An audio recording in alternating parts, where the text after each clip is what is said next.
৫৫তম মহান বিজয় দিবস আজ। সবাইকে মহান বিজয় দিবসের শুভেচ্ছা। ভোরে ৩১ বার তোপধ্বনির মাধ্যমে সূচনা হয় আজকের দিনটি। সাভারের জাতীয় স্মৃতিসৌধে জাতির বীর সন্তানদের প্রতি শ্রদ্ধা নিবেদন করেছেন রাষ্ট্রপতি মোহাম্মদ শাহাবুদ্দিন। স্মৃতিসৌধের বেদিতে পুষ্পস্তবক অর্পণ করেছেন তিনি। আর এরপর শ্রদ্ধা জানান অন্তর্বর্তী সরকারের প্রধান উপদেষ্টা ডক্টর মোহাম্মদ ইউনূস। তাদের শ্রদ্ধা নিবেদনের পর সর্বস্তরের মানুষের জন্য উন্মুক্ত করে দেয়া হয় স্মৃতিসৌধ প্রাঙ্গণ।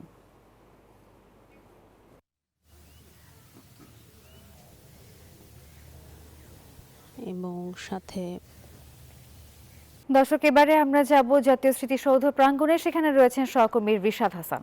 রিশাদ, জানাবেন, আপনি তো আছেন স্মৃতিসৌধ প্রাঙ্গণে, সেখানকার কি অবস্থা দেখছেন, আগতরা কি বলছে? নাফিসা, আপনাকে মহান বিজয় দিবসের শুভেচ্ছা এবং অসংখ্য ধন্যবাদ। আপনি জানেন যে বিজয়ের ৫৪তম বছর পার করে ৫৫তম বছরে পা রাখলো বাংলাদেশ, এবং এর মধ্য দিয়ে কিন্তু আসলে আজকের এই দিনটি বিশেষ তাৎপর্য বহন করে। এবং সকাল থেকেই স্মৃতিসৌধের লাখো মানুষের ঢল, এবং দেখতে পাচ্ছেন যে লাইন ধরে মানুষ অপেক্ষমান রয়েছেন শহীদ বেদিতে শ্রদ্ধা নিবেদন করবার জন্য, জাতির শ্রেষ্ঠ সন্তানদের স্মরণ করবার জন্য। ৩০ লাখ শহীদের রক্তের বিনিময়ে আমাদের যেই অর্জিত বিজয়, আমাদের যেই অহংকার, যেই বিজয়কে নিয়ে আমরা অহংকার করি, সারা বিশ্বের বুকে লাল সবুজের পতাকা উঁচু করে ধরে আমরা বলি আমরা বাংলাদেশি, আমরা বাঙালি, সেই জায়গা থেকে কিন্তু আসলে সাধারণ মানুষ এসেছেন এবং বিভিন্ন ব্যানারে এসেছেন। ব্যক্তি, বর্ণ, গোত্র সব কিছু ভেদে, সব মতাদর্শ ভুলে সবাই এসেছেন এক জায়গায় সাভার জাতীয় স্মৃতিসৌধে, এবং সেখানে শ্রদ্ধা নিবেদন করছেন এবং হাতে ফুল, মনে প্রকাশ শ্রদ্ধা ভরে তারা আসলে স্মরণ করছেন সেই সব সন্তানদের যাদের রক্তের বিনিময়ে আমাদের এই অর্জিত স্বাধীনতা। এবং বিশেষ করে সাভার জাতীয় স্মৃতিসৌধে আজকের এই দিনে সেই সব দিনগুলোকে আসলে বেশ করে স্মরণ করা হচ্ছে, যেই মুক্তিযুদ্ধের যে ৯ মাস রক্তক্ষয়ী মুক্তিযুদ্ধের মধ্য দিয়ে আমাদের যেই অর্জিত বিজয়, সেই বিজয়ের দিনটিকে স্মরণ করা হচ্ছে। পাশাপাশি আমাদের যে ৩০ লাখ শহীদ, একই সঙ্গে ২ লক্ষ মা বোনের সম্ভ্রম, এই সবের বিনিময়ে আমরা যে লাল সবুজের পতাকাটিকে পেয়েছি, সেই পতাকাটিকে সারা বিশ্বের বুকে উঁচু করে ধরবার জন্য আসলে যে প্রত্যয়, যে প্রতিজ্ঞা, সেই জায়গা থেকে কিন্তু আসলে তারা ফুল নিয়ে আসছেন এবং শ্রদ্ধা নিবেদন করছেন। এবং আমরা সকালবেলা, আমরা যদি একটু ঘটনার প্রেক্ষাপট বলি, যে সকালবেলা রাষ্ট্রপতি এবং প্রধান উপদেষ্টা তারা এখানে ফুল দিয়ে শ্রদ্ধা নিবেদন করেছেন, এবং তার আগে ৩১ বার তোপধ্বনির মধ্য দিয়ে কিন্তু এই বিজয় দিবসের যে মূল আনুষ্ঠানিকতা সেটি কিন্তু শুরু হয়েছিল। এবং সেটি কিন্তু তারপর থেকে তাদের শ্রদ্ধা নিবেদনের পর উপদেষ্টা মণ্ডলী সকলে সেখানে উপস্থিত ছিলেন, এবং সেই শ্রদ্ধা নিবেদনের পর কিন্তু টানা কিন্তু সাধারণ মানুষের জন্য এই জায়গাটিকে উন্মুক্ত করে দেওয়া হয়েছে। এবং আসলে এই সময়টি সর্বসাধারণের শ্রদ্ধা নিবেদনের সময়। আমরা কথা বলেছিলাম কিছু মুক্তিযোদ্ধাদের সঙ্গে, তারা বলেছেন যে আসলে বিভিন্ন সময়ে নানাবিধ কারণবশত বাংলাদেশ নামের যে ভূখণ্ড আমরা পেয়েছি, যে পতাকা আমরা পেয়েছি, বিশ্বের বুকে বাংলাদেশ নামে যে পরিচিতি আমরা পেয়েছি, এই জায়গা থেকে আসলে এর বেশি কিছু আমরা পাইনি।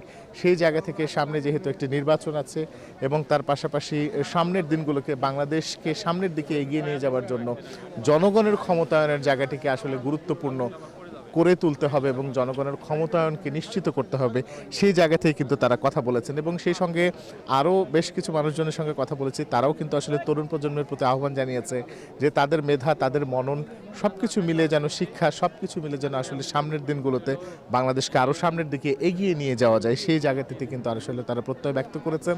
এবং দেখতে পাচ্ছেন যে সকাল থেকেই যে ভিড় মানুষের, সাধারণ মানুষের ভিড় কিন্তু অব্যাহত রয়েছে। এবং সেই সাথে আমরা দেখতে পেয়েছি এখানে বিভিন্ন রাজনৈতিক দলের নেতারা এসেছে।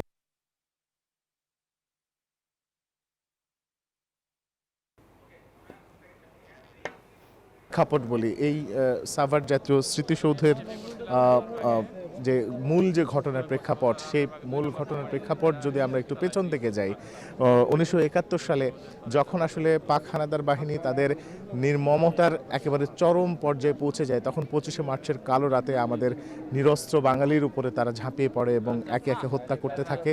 এবং সেই সময় কিন্তু আসলে এই দেশের তরুণ সমাজ, এদেশের সকল শ্রেণী পেশার মানুষ তারা কিন্তু আসলে যুদ্ধে ঝাঁপিয়ে পড়ে, তারা শক্ত প্রতিরোধ গড়ে তোলে। এবং সেই দীর্ঘ ৯ মাস রক্তক্ষয়ী যুদ্ধের পর আমাদের অর্জিত এই স্বাধীনতা, তার আগে কিন্তু 69-এর গণ অভ্যুত্থানের কথা বলতে হবে, তার আগে অবশ্যই বলতে হবে 66-র 6 দফার কথা, 62-র শিক্ষা আন্দোলনের কথা, তার আগে বলতে হবে চুয়ান্নর সংবিধান আন্দোলনের কথা এবং 52-র ভাষা আন্দোলনের কথা বলতে হবে। একই সঙ্গে 54-র যুক্তফ্রন্টে নির্বাচনের কথাও কিন্তু আসলে খুব উল্লেখযোগ্য। যেই মূল এই 7টি ঘটনার উপর ভিত্তি করে কিন্তু এই সাভার জাতীয় স্মৃতিসৌধের যে মূল স্মৃতির মিনারটি সেটি কিন্তু আসলে প্রস্তুত করা হয়েছিল 1982 সালে। তৎকালীন শহীদ প্রেসিডেন্ট জিয়াউর রহমান তিনি কিন্তু আসলে এটি তৈরির উদ্যোগ নেন এবং সেই তার সময় কিন্তু আসলে এটি বিজয় দিবসের জন্য উন্মুক্ত করা হয়। এবং আমি যদি আপনাকে আরেকটু বলি যে আসলে পুরো যেই এই পুরো ঘটনা বলি এবং সেই সঙ্গে তখন থেকেই কিন্তু আসলে এই বাঙালি জাতিকে বারবার কিন্তু আসলে বিভিন্ন সময়ের মধ্যে দিয়ে আন্দোলনের মধ্যে দিয়ে যেতে হয়েছে, সংগ্রামের মধ্যে দিয়ে যেতে হয়েছে তাদের অধিকার আদায়ের জন্য, তাদের ইনসাফ ভিত্তিক একটি রাষ্ট্র গঠন করবার জন্য কিন্তু আসলে তাদেরকে সবসময় আন্দোলনের মধ্যে দিয়ে যেতে হয়েছে। এবং সেই আন্দোলনের সুফল এখন আসলে বাংলাদেশের মানুষ বা আমরা বাঙালিরা আসলে পেয়ে থাকি। বিশেষ করে যখন পাকিস্তানি হায়নারা মূলত আসলে আমাদের সংস্কৃতি আমাদের ভাষার উপর হাত দিতে শুরু করে, তখন থেকে কিন্তু বাঙালি জাতি আরও ফুঁসে ওঠে। বিশেষ করে যদি বলতে হয় 52-র ভাষা আন্দোলনের কথা, সে সময় মাতৃভাষার জন্য এত প্রাণ দিয়েছে এরকম ঘটনা পৃথিবীতে নজির আসলে আর দ্বিতীয়টি নেই।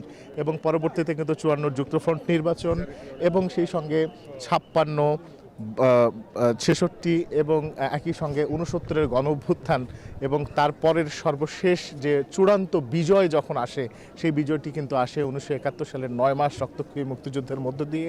আমাদের এই বিজয় এবং সেই বিজয় উদযাপনে একই সঙ্গে গর্বের সাথে 30 লক্ষ শহীদদের স্মরণ করবার জন্য আসলে তারা আজ এসেছেন জাতীয় স্মৃতিসৌধে। এই ছিল আমার কাছে এখান থেকে সর্বশেষ। নাফিসা, ফিরে যাচ্ছে আপনার কাছে স্টুডিওতে। রিশাদ, অসংখ্য ধন্যবাদ আপনাকে, সেই সাথে আপনাকেও মহান বিজয় দিবসের শুভেচ্ছা।